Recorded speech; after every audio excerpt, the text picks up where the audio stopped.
Hi students, in my previous lecture we were on relevancy. We started section 5. We saw that it was the head section which dealt with all the matters of relevancy. We saw in my previous lecture the relationship between logical relevancy, legal relevancy and admissibility, and we saw all the aspects in great details so that all of you are ready for those answers which may occur in all the three forums of our examination.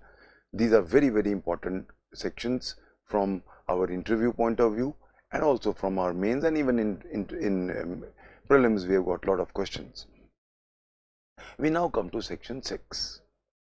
Section 6 is one section which has found its place again and again in all the forums of our examination. We have to go in great details of this section. Section 6 is famous as res gestae.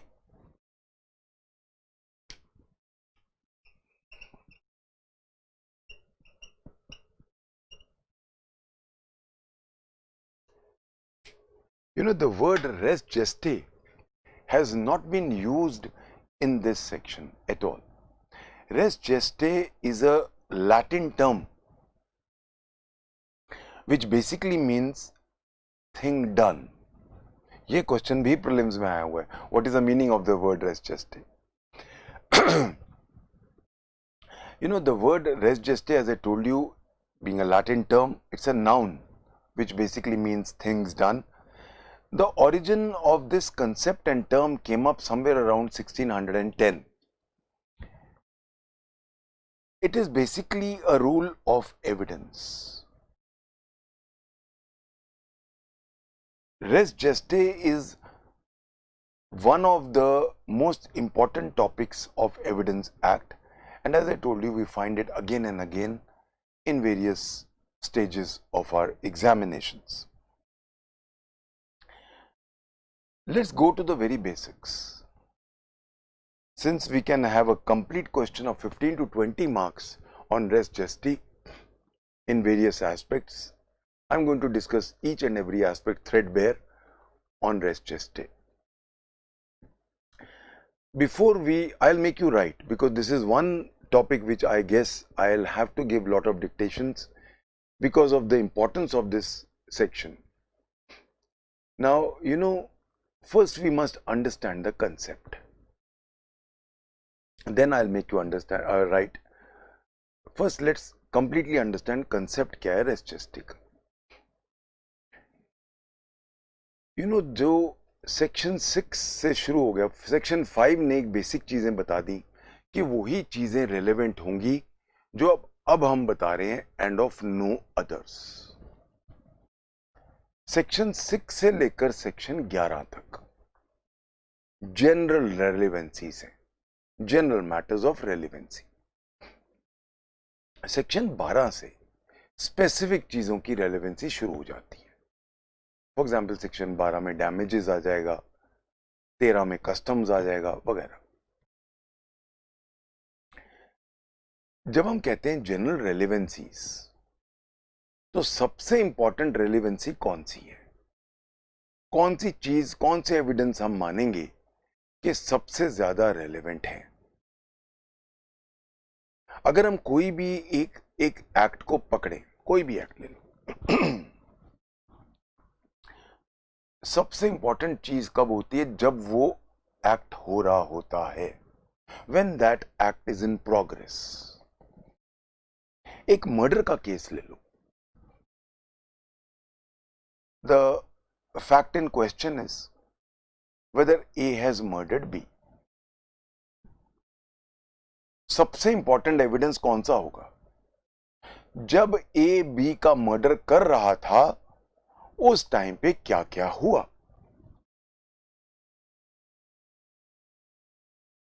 जब ए B का murder कर रहा था, उस time क्या क्या हुआ? वो पूरा एक क्या चीज है? एक ट्रांजैक्शन है.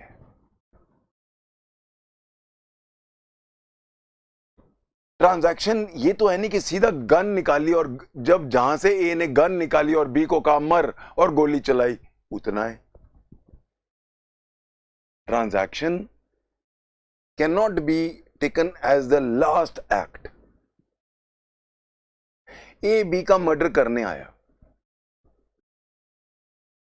ए जब बी का मर्डर करने आया, उसने गाड़ी जोर से रोकी। गाड़ी रोकते वक्त उसने दूसरी गाड़ी खड़ी थी उसके अंदर ठोकी। उसके बाद वो हवा में गोलियां चलाता ऊपर आ रहा है। लोगों ने जैसी गोली चलाई, चिल्लाए, इधर उधर भागने लगे। दो जो वहां पे नीचे थोड़े बॉडी बिल्डर टाइप थे, उन्होंने उसको रोकने की कोशिश की। उनको उसने मारा, उनको चोट लगी।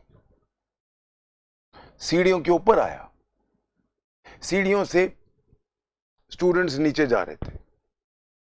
सपोज मैं भी हूं, एक पुलिस वाला रहा हूं मैं, बड़ी दुश्मनियां है मेरी भी। मुझे मारने आ रहा है, सीढ़ियों के ऊपर आ रहा है, स्टूडेंट्स नीचे जा रहे हैं, उनको धक्का मारा। उनमें कुछ गर्ल्स थी, उनको तो और भी बुरा लगा, वो चिल्लाई, उस पर भड़की। देख के नहीं चल सकता है। मेरे यहां आया, दरवाजा खोला, चिल्लाया, तो सोचता था तू बच के जा सकता है। मैं आ गया, मैंने उसको देख के चिल्लाया, तू यहां कैसे आया। हमारी आपस में बहुत शाउट्स हुए, लोग चिल्ला रहे हैं, लोग मुझे बचाने आ रहे हैं। ये सारे उसी एक एक्ट का पार्ट बन गए हैं। उस एक एक्ट जो इतना स्प्रेड है, उसको हम कहते हैं ट्रांजैक्शन। कायदे से सबसे अच्छा एविडेंस कौन सा होता है? जो ट्रांजैक्शन का एविडेंस हो, जो ट्रांजैक्शन से ही जुड़ा हुआ एविडेंस हो, क्योंकि वो तो एक्चुअल हो रहा है। बाद में तो हम उससे कनेक्टेड फैक्ट्स लाएंगे। ए की दुश्मनी थी बी से, क्यों दुश्मनी थी, मोटिव क्या था, प्रेपरेशन क्या की उसने, वो तो बाद की बातें हैं। सबसे अच्छा एविडेंस कौन सा है? जो ट्रांजैक्शन के टाइम पे हो रहा है। तो ट्रांजैक्शन के टाइम पे तीन चीजें हो रही हैं, वर्ड्स एंड फ्रेजेस। जैसे दरवाजा खुला मेरा, उसने मुझे कुछ लोग बोले, ये भी बोला कि तूने मुझे मारा था, आज मैं आ गया बदला लेने। लोग चिल्ला रहे हैं, एक्सक्लेमेशंस व्हिच आर स्पॉन्टेनियस। स्टूडेंट्स का मेरे पुलिस कैरियर, जो मेरा आईपीएस का कैरियर था, उससे क्या लेना देना? कोई लेना देना, वो तो बेचारे पढ़ने आए हैं मेरे से। ट्रांजैक्शन कायदे से किसके बीच में थी? ए और मेरे बीच में। कौन जुड़ गए? स्टूडेंट्स, पासर्स बाय, जो नीचे खड़े थे, जिसकी गाड़ी ठोक दी, वो अनविटिंगली ट्रांजैक्शन का पार्ट बनते जा रहे। जो भी ट्रांजैक्शन का पार्ट बन गया, चाहे वो पहले फैक्ट इन इशू से जुड़ा हुआ था या नहीं, जब तक ए मारने नहीं आया था मुझे, आप लोगों को पता भी नहीं था ए कौन है, ए की दुश्मनी क्या है मेरे से। बट सडनली आप उस ट्रांजैक्शन का पार्ट बन गए। आप चिल्लाए, आपने ए को पकड़ने की कोशिश की, कोशिश करते दौरान आपको चोट लग गई। So many things happening.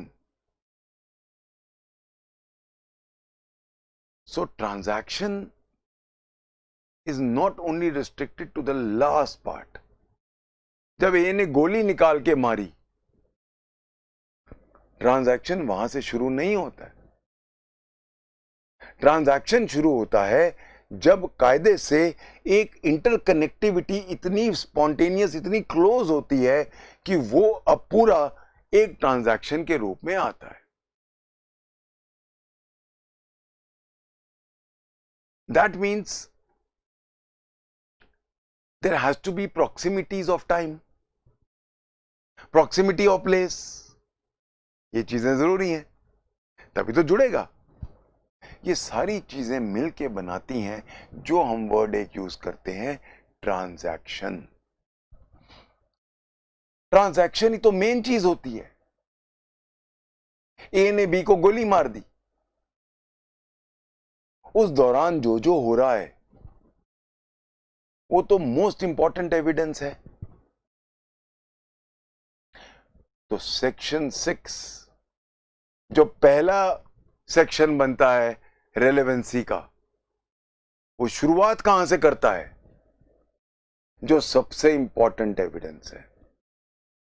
कौन सा एविडेंस? जो ट्रांजैक्शन खुद से जुड़ा हुआ है, जहां से मेरे फैक्ट इन इशू आ रहे हैं। मेरा ट्रांजैक्शन ही यही है, ए ने बी को यहीं तो गोली मारी है, यहीं से तो सारी कहानी शुरू होती है।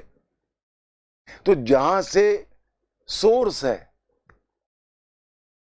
उससे जुड़े हुए एविडेंसेस सबसे इंपॉर्टेंट है। तो उसमें जुड़े हुए सेंटेंसेस कौन कौन से होंगे, उसे जुड़े हुए फैक्ट्स कौन से होंगे? क्या बोला गया, क्या एक्सप्रेशंस यूज हुए, स्टेटमेंट्स क्या थी जो इंटेंशन प्रूव कर रही हैं उसकी, बिहेवियर क्या था उसका जो इंटेंशन प्रूव कर रहा है उसका,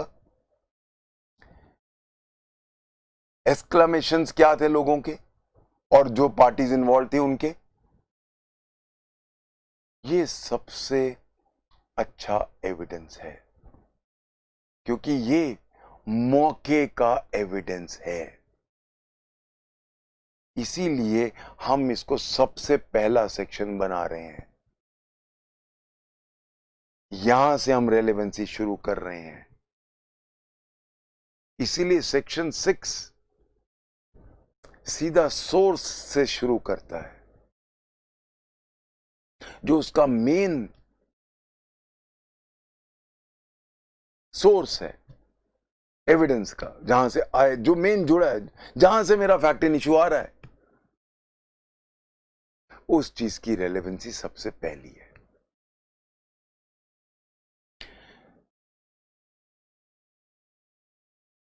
रेस जेस्टी बेसिकली क्या कहता है? कुछ भी लोग अगर मेन ट्रांजैक्शन से जुड़ जाए, जो जो लोग ट्रांजैक्शन से जुड़े हुए हैं उनका, उनके वर्ड्स, उनके एक्सक्लेमेशंस, उनका बिहेवियर, वो सब रेलेवेंट हैं as part of the main transaction.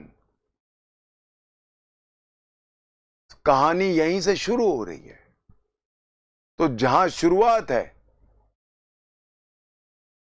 The fountain head के साथ जो एविडेंस जुड़ा हुआ है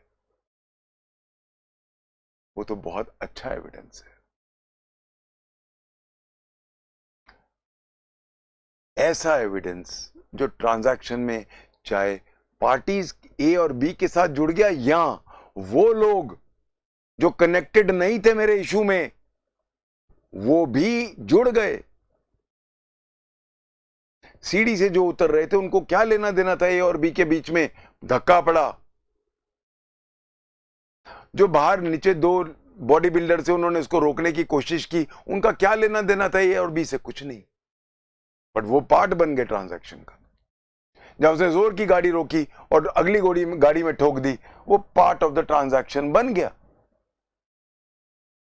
तो पार्ट ऑफ द ट्रांजैक्शन में वो सारे लोग जुड़ते गए जो चाहे मुद्दे से जुड़े हुए थे या नहीं जुड़े हुए थे, पर अब वो जुड़ गए क्योंकि उस ट्रांजैक्शन में उन्होंने कुछ ऐसा किया, कुछ ऐसा बोला या कुछ ऐसा देखा जो वो पार्ट बन गए।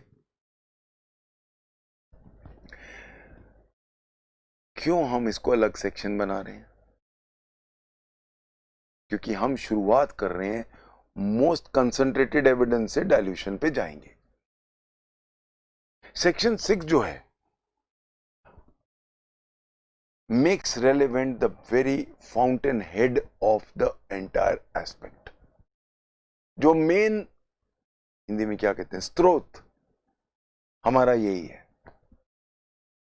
यहीं से शुरुआत है। ये तो बेस्ट एविडेंस है, क्योंकि ये ट्रांजैक्शन से ही जुड़ गया।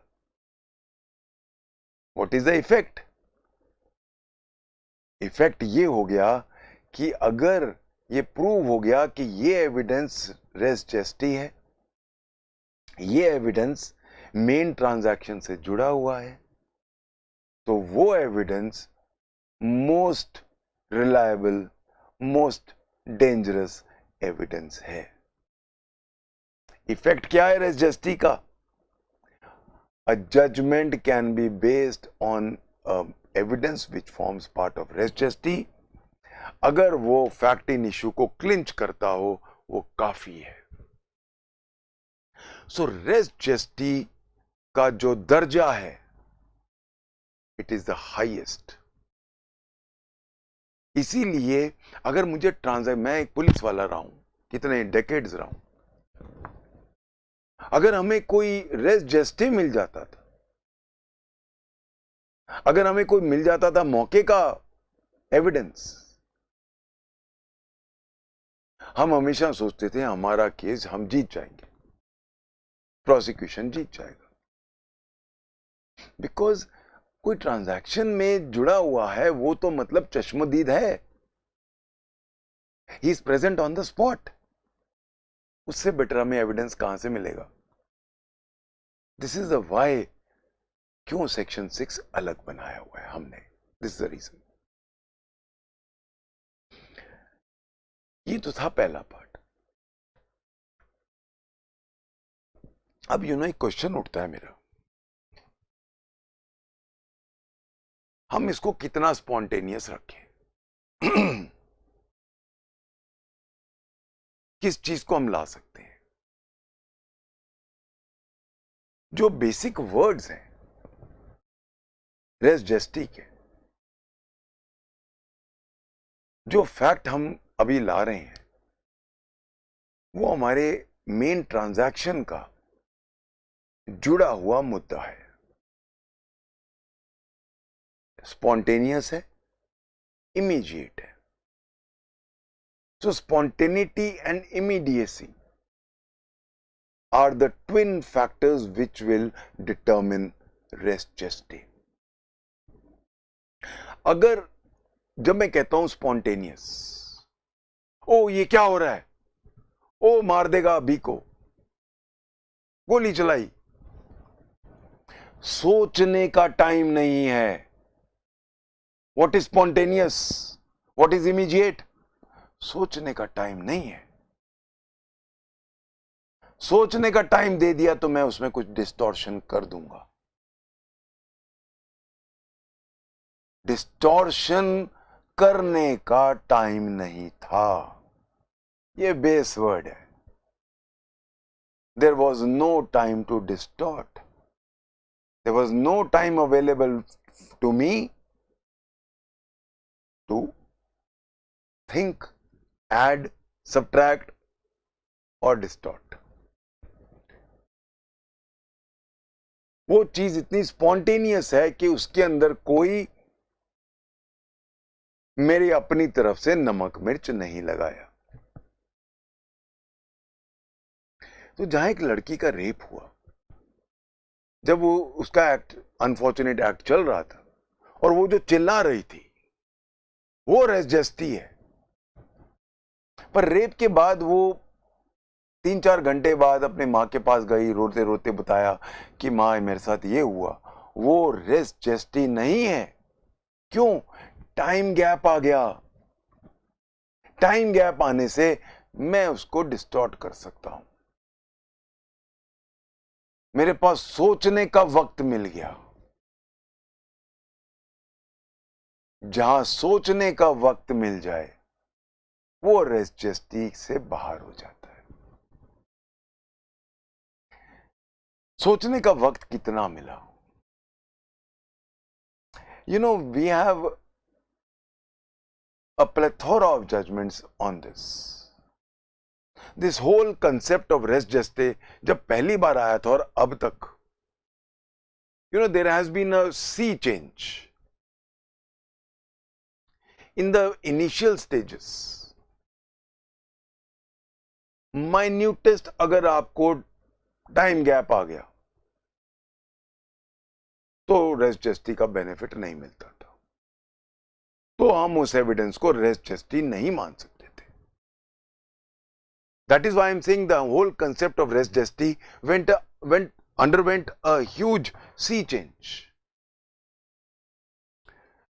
अगर हम प्लीज राइट, लिखने की जरूरत नहीं है आपको, मैं आपको सब लिखवाऊंगा, because I know this is one question जो आना ही आना है, किसी भी रूप में आए. यू नो, जो अर्लीस्ट हमारे पास केस एक आता है जो पे एक एक्सट्रीम दिखती है हमें, वो है एक आर वर्सेस बेडिंगफील्ड का केस है. उसके अंदर एक प्रोस्टिट्यूट का गला काट दिया,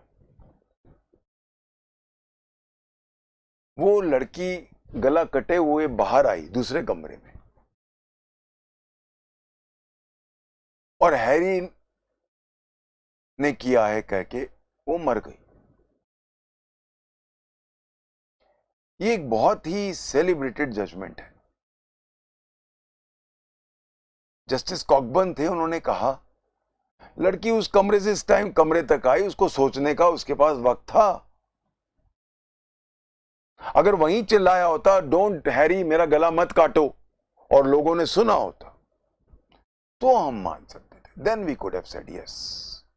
पर ये दूसरे कमरों में आई, जो अगले से अगले कमरे में आई, तब तक तो इसके पास सोचने का बड़ा वक्त था.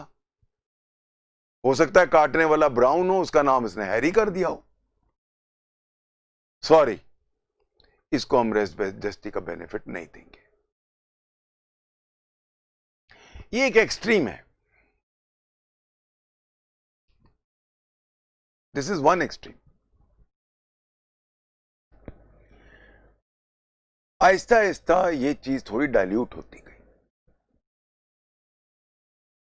हमारे पास एक केस आता है आर वर्सेस फॉस्टर का, 1834 का. In this case, one person saw a car zipping past, तेज गई. उसने एक्सीडेंट होते हुए नहीं देखा, बस कार को तेज भागते हुए देखा. वो मौके पे गया तो एक इंजर्ड पर्सन था वहां. इंजर्ड पर्सन दर्द से कराह रहा था. He was writhing in pain and said कि वो कार जो गई है उसने मेरा एक्सीडेंट किया है.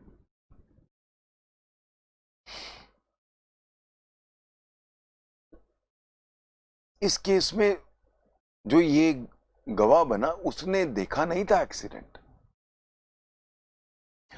जो आदमी मौके पे, वो एकदम मौके पे भागा गया, और वो आदमी बुरी तरह दर्द में करा रहा था, और उसने कहा उस कार ने मेरा एक्सीडेंट किया है जो भागी है. कायदे से हियर से था, क्योंकि एक्सीडेंट इस गवाह ने नहीं देखा, अपनी आंखों से नहीं देखा, उसने सिर्फ कार को भागते हुए देखा. ये एक लैंडमार्क केस बना कि इसमें ये पहली बार बोला गया कि जहां पे सोचने का मौका ना हो,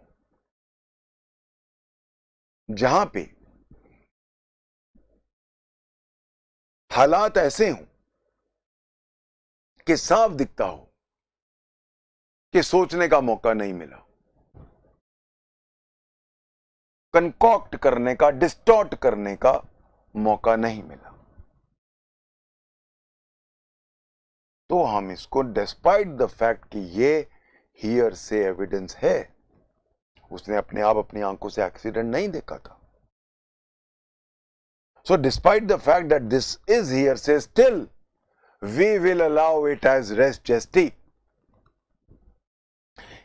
तो एक था आर वर्सेस बेडिंगफील्ड, जहां पे सिर्फ दूसरे कमरे तक वो गई, तब भी उसने कहा ना, सोचने का मौका था उसके पास।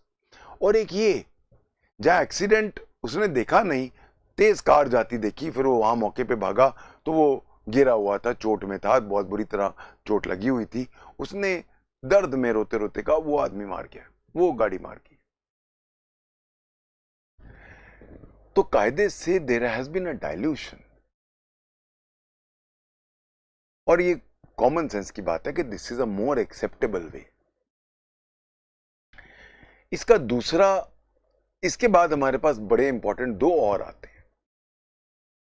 एक आता है Ratan versus queen, RATTEN versus R. See, जब भी हम कहते हैं R versus R basically means regency. Regent क्या होता है? किंग भी हो सकता है, क्वीन भी हो सकता है, तो रीजेंट कहते हैं वहां पे कॉमन लॉ में, तो आर का मतलब रीजेंट होता है। ओके, नाउ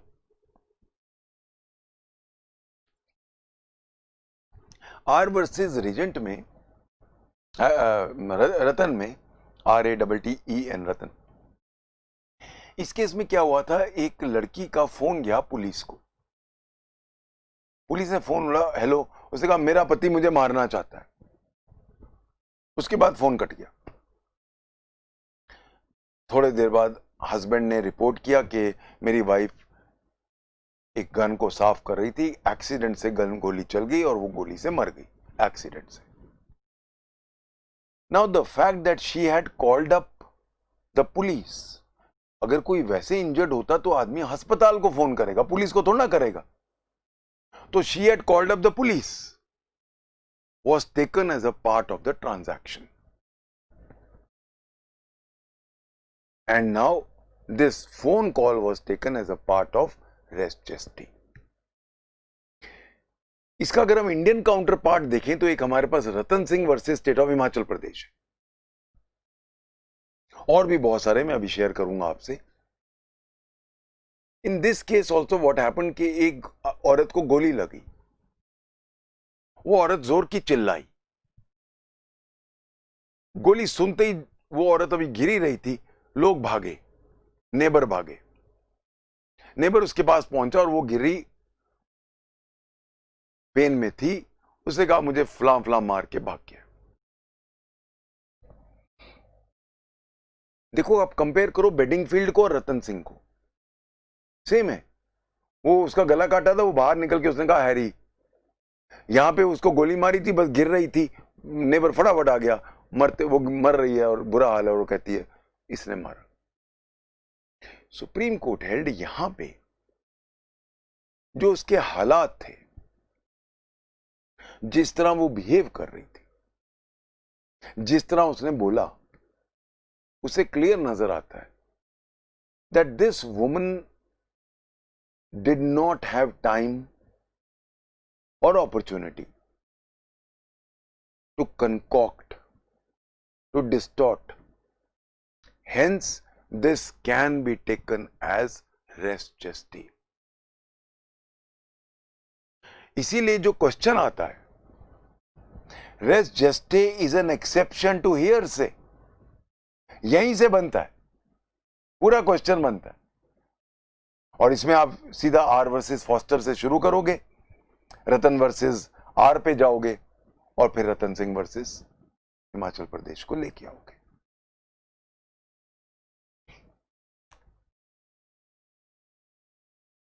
रेस जेस्टी जो है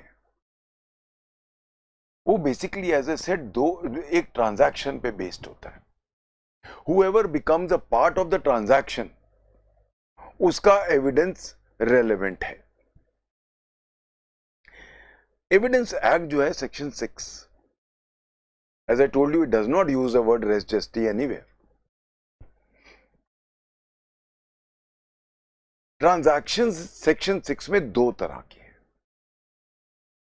एक है सिंगल ट्रांजैक्शन जो अभी हम बात कर रहे हैं इतनी देर से, और एक और वर्ड यूज्ड है जहां पे जनरल ट्रांजैक्शन है। जनरल ट्रांजैक्शंस क्या है? हमने कॉन्स्पिरेसी की, ABCDE ने एक कॉन्स्पिरेसी की, बॉम्ब ब्लास्ट की,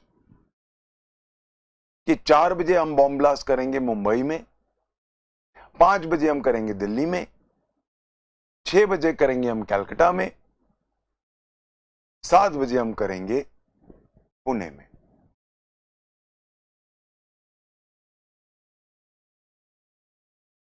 अब ये सारा एक जनरल ट्रांजैक्शन मानता है section 6।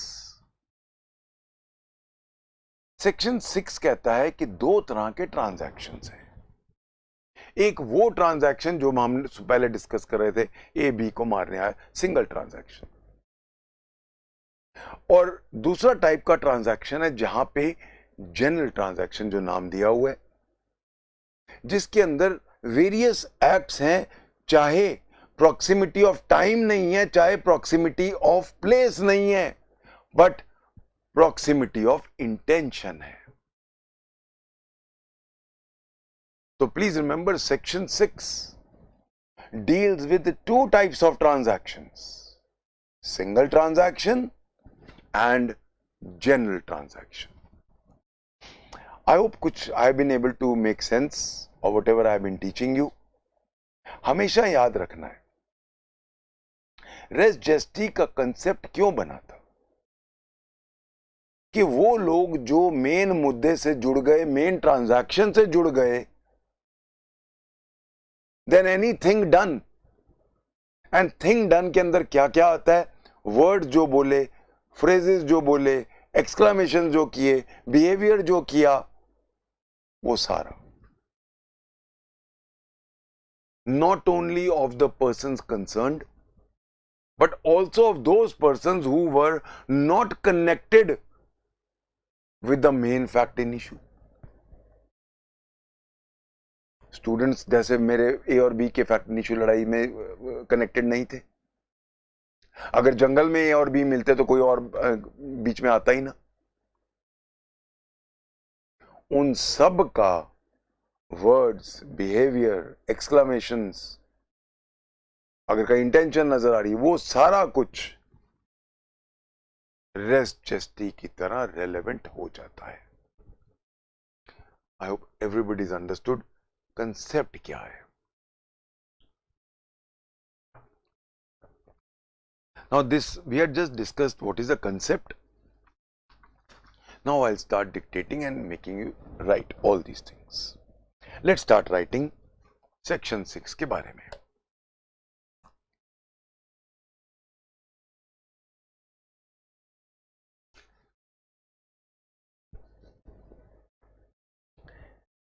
Section 6 invokes the principle of res gestae. In a catena of cases, Supreme Court has reiterated that Section 6 refers to the common law principle of res gestae. The word res gestae is not reflected anywhere in the Indian Evidence Act. Res gestae, which is a noun, means a thing done.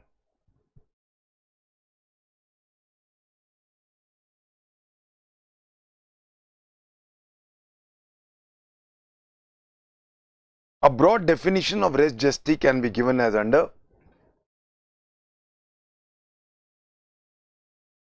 res gestae is a matter incidental to the main fact. I am giving you definition given by Phipson.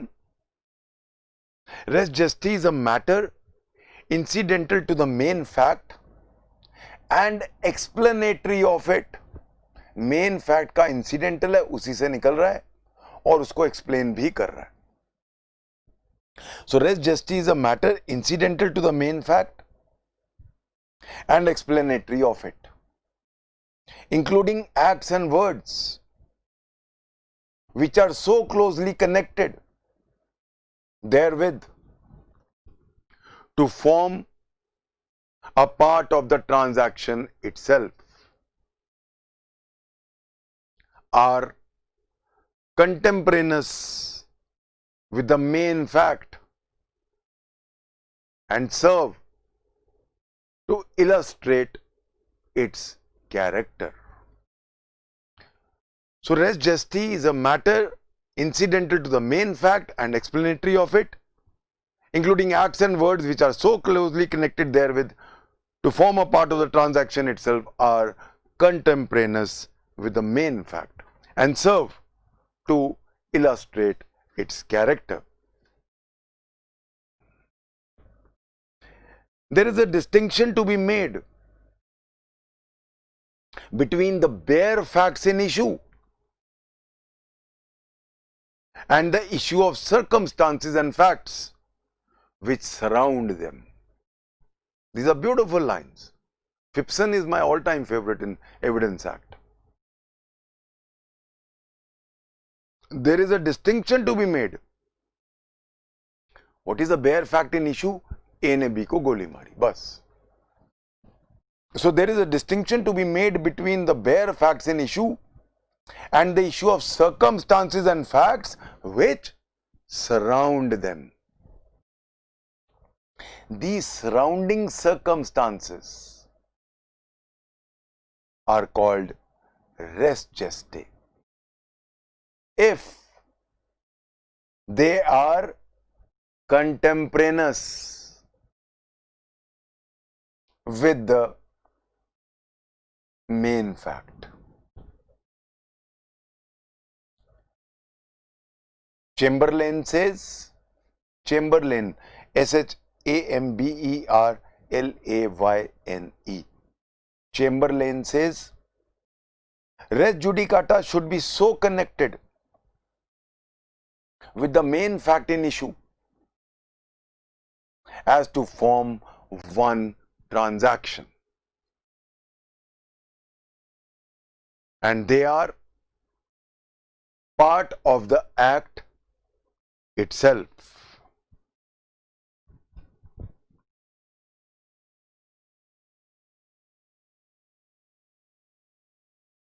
What is a transaction? How do I define a transaction? A transaction is a group of facts so connected together. A transaction is a group of facts so connected together as to be referred to by a single legal name. For example, a crime, etc. Roughly, a transaction may be described as a physical act or a series of connected physical acts together with the words accompanying such act or acts. Phipson. This I am quoting Phipson. P-H-I. Phipson is one of the famous authors on evidence. P-H-I-P-S-O-N.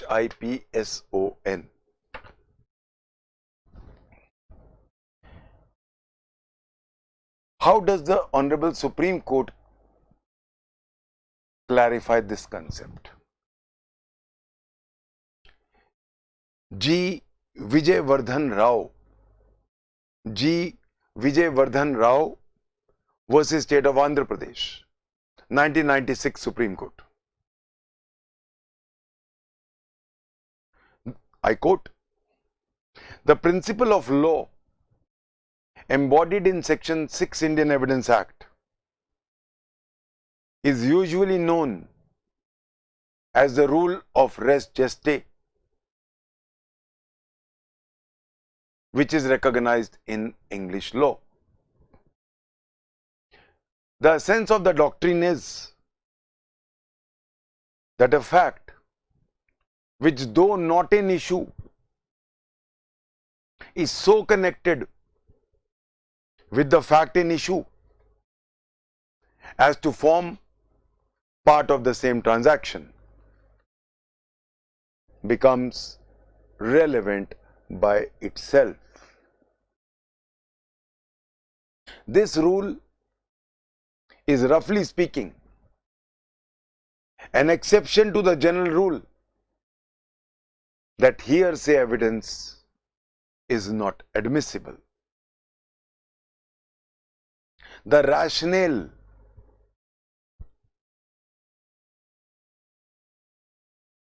of res geste is spontaneity and immediacy of such statements or facts in relation to the fact in issue. But if there is an interval, however slight it may be, which was sufficient enough for fabrication, then the statement is not a part of res geste.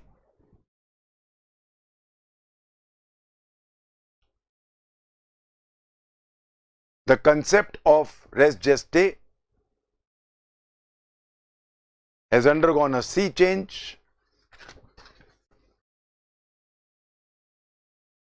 On one end, we have R versus Bedingfield, Bedingfield,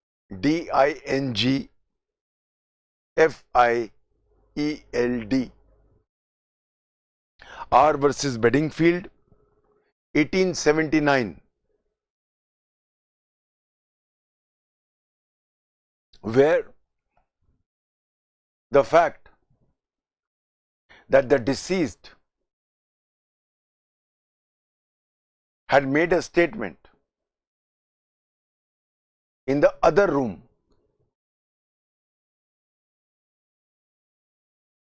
and not made a statement while her throat was being cut. It was held that such a statement cannot be taken as res geste. However, a much more diluted view was taken in R versus Foster, 1834, where a person who did not see an accident happen with his own eyes, but saw a car zipping past him and saw an injured person lying on the road. The injured person was in pain and stated that the car had caused the accident. It was held that though the witness had not seen the accident per se, however, there was no time and opportunity for fabrication of evidence, as the statement of the injured person was too spontaneous, leaving no room for doubt for any fabrication. Hence, it was accepted as res geste. If we go to Indian law, now before I come to Indian law, please write another one. In Ratan versus R, Rattan, Ratan versus R, in this case, a woman had called up the police and asked, "Get me the police, please." And the phone had disconnected. Later on, the husband of the dead woman claimed that she had died due to an accident with her gun. The fact that she had called up the police was taken as a part of the transaction, where the spontaneity and immediacy,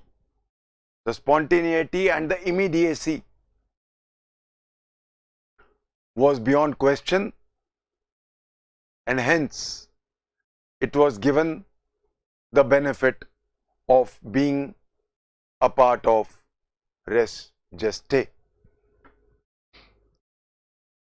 If we come to Indian law,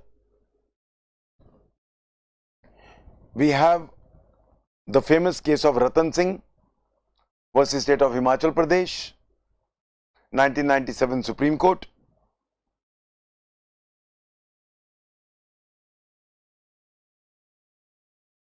Shikhar versus State of Uttar Pradesh, 1999 Supreme Court.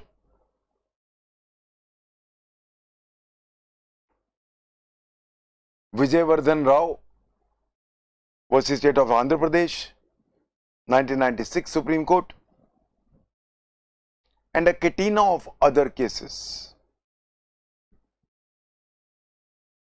In Ratan Singh versus State of Himachal Pradesh, the accused had inflicted a gunshot injury on the victim, who made a hue and cry. After listening to her cries, the neighbor came running to her. She was able to explain spontaneously the whole incident, including the identity of the accused. It was held that though the neighbor had not seen the actual incident, but the time gap was so minor that it ruled out all doubts regarding spontaneity of the deceased woman's statement. It was held that there was no time and opportunity for the deceased woman to concoct, distort, or fabricate the evidence, and hence it could be taken as a part of res gestae.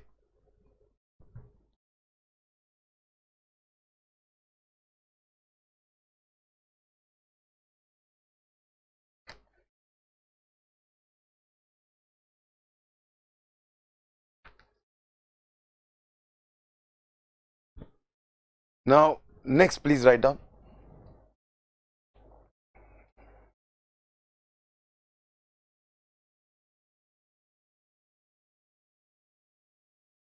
In case of statements made after the event,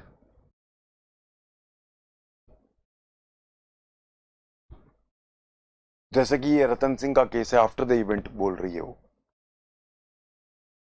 In case of statements made after the event, it is now the duty of the judge to satisfy himself that the statement was made under conditions and circumstances of spontaneity, and there was no possibility of any concoction.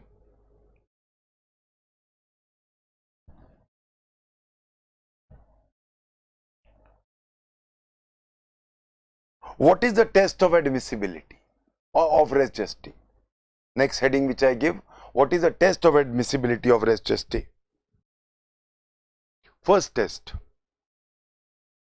whether the act, exclamation or declaration is so intricately interwoven with the principal fact or event so as to be regarded a part of the transaction. तो पहला test क्या है, क्या वो transaction का part है, पहला point. दूसरा, whether it clearly negates any premediation, whether it clearly negates any manufacture of evidence, whether the statements are spontaneous and hence made unconsciously or subconsciously, or was there a time, however small it may be, to fabricate. So the acid test is not only the time factor, but what are the chances of fabricating. For example, if there is an interested witness, he may fabricate in even half a second. There was a case in Punjab जहां पे दो गुटों की लड़ाई थी, एक ने गोली मारी, मरते मरते बुजुर्ग ने दूसरे पार्टी के 4 लोगों का नाम ले दिया जो वहां थे ही नहीं. So these things also happen. That is why I said, अगर बाई चांस बाद में आ रहा है वो स्टेटमेंट, तो ए कितना बाद में आ रहा है, बी जितना बाद में आ रहा है, क्या उसके अंदर कंकॉक्शन हो सकता है, क्या उसमें स्पॉन्टेनिटी है, उस पे डिपेंड करेगा. I hope now everybody is clear and everybody is written all the aspects of res gestae.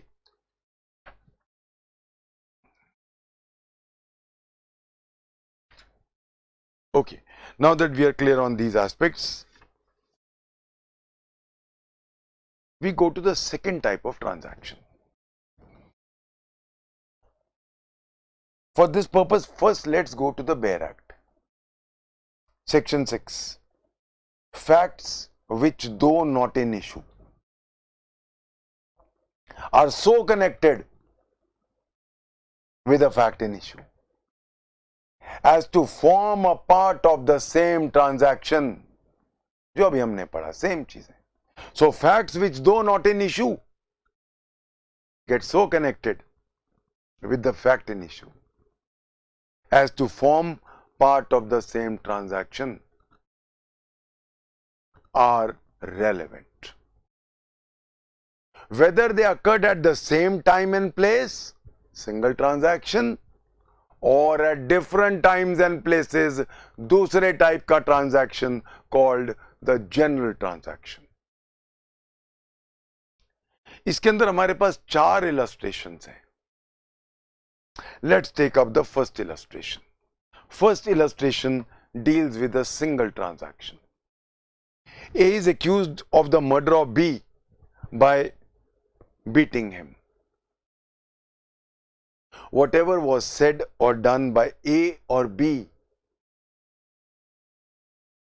or by bystanders at the beating or so shortly before, गाड़ी उसने रोकी, ठोकी, लोगों को मारा, गोली चलाई, वो सारी चीजें, और so shortly before or after it, भागते वक्त धक्का मार के जा रहा है, लोगों को इंजर करके जा रहा है, or after it as to form part of the transaction is a relevant fact. So A और B का जो मैंने पहले एग्जांपल दिया आपको, वो पूरा इस चीज में फिट बैठ रहा है। जब वो आया, गाड़ी ठोकी, गोली हवा में चलाई, लोग भागे, लोगों ने पकड़ने की कोशिश की, ऊपर आके उसने बातचीत की, ऊंचा ऊंचा चिल्लाया, भी चिल्लाया, वो सारी बातें रेस चेस्टी हैं।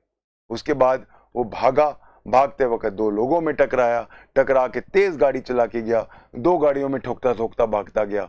ये सारा part of the same transaction है। तो सेम ट्रांजैक्शन के तीन पार्ट्स हो गए, A just before it, B the act and C just after it. ये तीन पार्ट्स बन जाते हैं हमारे ट्रांजैक्शन के।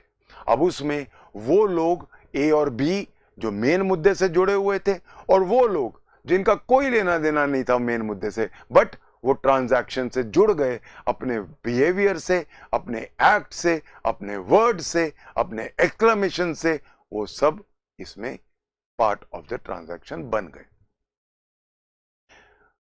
एक वर्ड इसमें आ रहा है बायस्टैंडर्स। बायस्टैंडर्स कौन होते हैं? You know, for this we have B. Nagaraju versus State of Andhra Pradesh, 1984, Supreme Court. We have Sarwal Das versus State of Bihar, 1974, Supreme Court. The word bystanders means persons who were present at the time of occurrence and not persons who gather on the spot after the act was over. Bystander कौन होते हैं? जो जब transaction चल रहा था मौके पे थे, वो नहीं जो मौके पे शोर सुनने के बाद में आए। जो मौके पे बाद में आते हैं वो रेस जस्टी का पार्ट नहीं होते हैं। सिर्फ वो लोग पार्ट हैं जो मौके पे मौजूद थे जब एक्ट हो रहा था। सुप्रीम कोर्ट ने कहा है, the cries of the deceased women, cries of the children, neighbours who gathered and their exclamations are all relevant as res gesti.